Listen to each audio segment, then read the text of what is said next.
In 2019, these 9 men were jailed for raping and abusing 2 teenage girls living in a children's home in Bradford. One of them was Fiona Goddard, who says more than 50 men raped her. A serious case review found she went missing almost on a daily basis.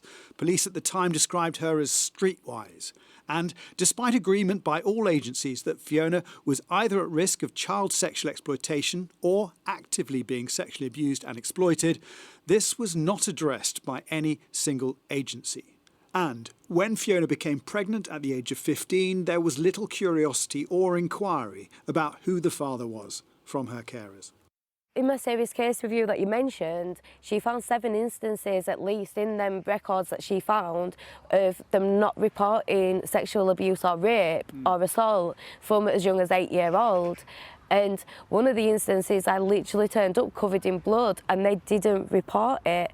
That is making intentional decisions to not report the sexual abuse of a child. These people still work within social services and the police force. In January this year, tweets about UK grooming gangs from Elon Musk reignited debate on the issue and prompted calls for a national inquiry.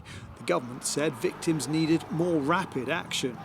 They want action now, not the delay of a further inquiry. The J inquiry, the last national inquiry, was 7 years. Let us have the truth. The Prime Minister cannot tell the House the full scale of the scandal. The government ordered Baroness Louise Casey to conduct a rapid review, while also promising there would be 5 local inquiries.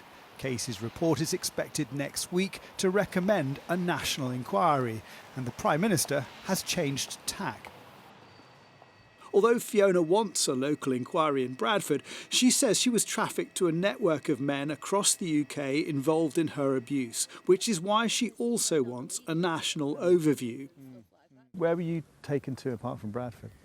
Blackburn, Rotherham, Rochdale, Birmingham, Edinburgh, Oldham.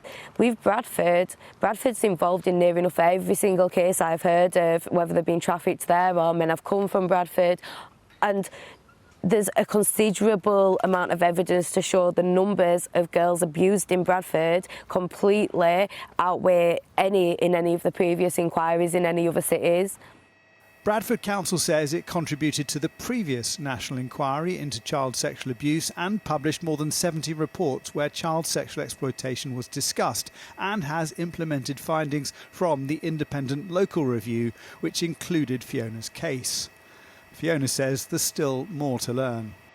In my eyes, it isn't just that they misunderstood the children or misunderstood the crime of grooming. From my experience, they knew what was happening and they intentionally covered it over. Louise Casey's findings will frame the next political battle over how to respond to the shocking abuse experienced by women like Fiona. Jason Farrell, Sky News, Bradford.